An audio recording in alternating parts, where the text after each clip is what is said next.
كلمة عظيمة لا يقف أمامها ذنب مهما بلغ هذا الذنب.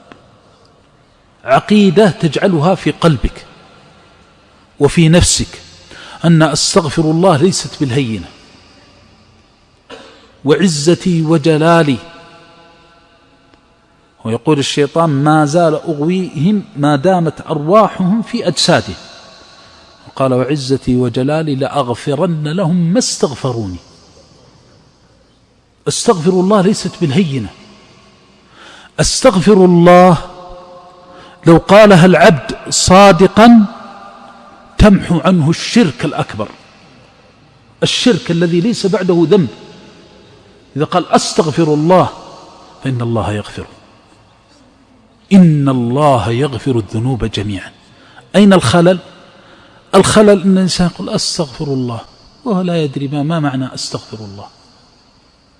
أستغفر الله ويحس أن الذنب كبير، أستغفر الله ويحس أن الله عظيم أنه كيف أذنب كذا، لكنه ليس استشعارا بأن الله يغفر، لا، يعظم الذنب. هذا من الشيطان. لا تتعاظم على الله شيئا، فإن الله يقول قل يا عبادي الذين أسرفوا، ما قال الذين أذنبوا. الله أكبر.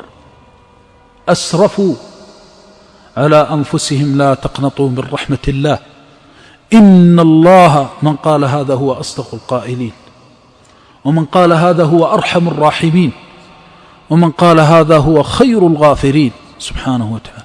إن الله يغفر الذنوب جميعا، جميعا من الله ما تركت شيئا.